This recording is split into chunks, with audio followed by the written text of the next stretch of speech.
नमस्कार दोस्तों। इस वीडियो को बनाने का मेरा मकसद यही है कि हम सब कुछ अच्छा होता हुआ देख रहे हैं जो 75 सालों में कभी नहीं हुआ, पर कई चीज़ें इतनी शर्मनाक हो रही हैं और उसमें सरकार का रिएक्शन आने में और उसके बाद में एक्शन लेने में जो इतना टाइम लग रहा है, इतना गैप हो रहा है, उससे इस टाइप के जो गलत काम करने वाले लोग हैं उनके दिन ब दिन हौसले बढ़ रहे हैं। ख़ास करके जो भी नेगेटिव गलत बात होती है वो अपोजिशन की पार्टी जो हैं उनके लिए एक संजीवनी बूटी बन जाती है।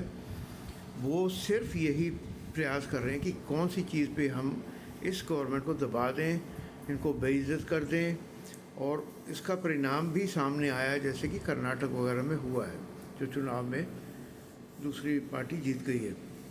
ये बहुत गलत ट्रेंड है और ये बहुत गलत तरीका है, और अगर इस तरीके को अपनाकर अपोजिशन पार्टीज एक एक करके सारे राज्यों में आनी शुरू हो गई तो ये जितनी भी तरक्की आज तक हुई है वो ख़त्म हो जाएगी, और जो अच्छे लोग हैं जिन्होंने इतने काम किए हैं उनको ये सरकारें दंडित करेंगी, हर वक्त परेशान करेंगी और जेलों में डाल देंगी। हमारी सरकार के पास अभी भी वक्त है।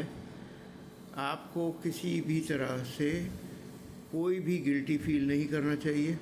जो गलत काम हो रहे हैं उसको उसी वक्त रोकिए, उसमें ज़्यादा सोचने की ज़रूरत नहीं है।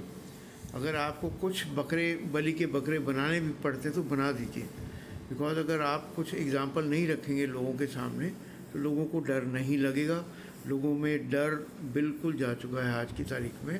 सरेआम बेटियों को मार रहे हैं, बलात्कार कर रहे हैं, लोगों को नंगा परेड करा रहे हैं, घर से बाहर निकलना मुश्किल हो गया है लोगों का।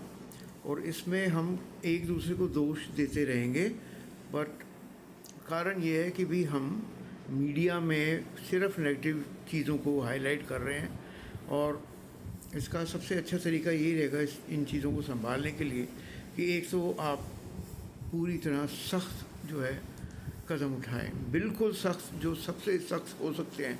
चाहे उनको ऐसे लोगों को सरेआम गोली मार दें, कोई बात नहीं। ये चीज़ें रोकने के लिए कुछ आपको एग्ज़ाम्पल खड़े करने पड़ेंगे। और दूसरी चीज़, जैसे आपने धारा 370 वगैरह जब जम्मू कश्मीर के वहाँ से हटाई है, तो आपने जो वहाँ के पुराने गंदे ग्रुप थे, जो लीडर थे, उनको आपने नज़रबंद किया, उनको मीडिया में आना बंद करा दिया। जब आपने रोकथाम लगाई है उसके बाद में गलत चीज़ों की या गलत लोगों की आवाज़ मीडिया में नहीं आई है और किसी को हौसला नहीं मिला। उनको ये समझ आ गया कि वो जो चीज़ें हो रही थी वो गलत थी और वो लोग गलत थे, और हमें अब शरारत करने का ये सरकार मौका नहीं देगी। और वो सारे राम भक्त भी बन गए। आपने देखा ही है कि सब भजन कीर्तन गाने शुरू हो गए। सरकार को चाहिए कि लोगों में कॉन्फिडेंस पैदा करे, और कॉन्फिडेंस भी बहुत स्ट्रॉन्ग वे में होना चाहिए। आपकी लीडरशिप स्ट्रॉन्ग है तो नीचे के लेवल पे भी तो स्ट्रॉन्ग होना चाहिए ना मैसेज। लेडीज़ हैं, गर्ल्स हैं, ये सब जो हैं लोग, ये बहुत ज़्यादा ठगा हुआ महसूस कर रहे हैं, बहुत ज़्यादा असुरक्षित महसूस कर रहे हैं। और हमारे जो समाज के बाकी लोग हैं वो एक उसी मोड में रहते हैं, किंग कर्तव्य विमूढ़, कि अब मैं क्या करूं, मेरा कर्तव्य क्या है। तो अगर आप अगर किसी चीज़ की तरफ देख के और फिर एक्शन लेंगे तो इस देश का भला तो होने वाला नहीं। आपने गीता उपदेश पढ़ा हुआ है और उसमें साफ कहा गया है कि धर्म के लिए युद्ध कर। तो आपको सोचने की कोई ज़रूरत नहीं, आप युद्ध करें। हो सकता है हम में से भी कुछ लोग बलि के बकरे बन जाएं इन चीज़ों में, पर हम एग्ज़ाम्पल नहीं बन सकते क्या? भगत सिंह, राजगुरु, बिस्मिल, आज़ाद, नेताजी सुभाष चंद्र बोस, ये जो लोग थे, इन लोगों ने डायरेक्ट अटैक किया उन चीज़ों पे जो एक हम कह सकते हैं कि व्हील के अंदर एक छुपे हुए थे, पीछे एक मुखौटे के पीछे छुपे हुए थे। और जो मुखौटे के पीछे जो लोग आगे निकल आए उन सबको हमने देख लिया। उन्होंने 75 साल में शुरुआत से ही बेड़ा गर्क करना शुरू कर दिया था देश का, और धीरे धीरे करके आज ये सब सामने आ रहा है। आप सरकार से यही विनती है कि लोगों में कॉन्फिडेंस आप कायम करिए। अगर आप सख्ती नहीं दिखाएंगे तो आप याद रखिए कि जितने चीलबाज कुत्ते और भूखे लोग जो बैठे हैं अपोजिशन में, वो बिल्कुल तैयारी करके बैठे हैं कि कल के निकले आज निकले, और वो आपकी बदनामी एक एक घर जाके कर देंगे। तो मेहरबानी करके आप एक्शन लीजिए और मीडिया पे भी कंट्रोल कीजिए।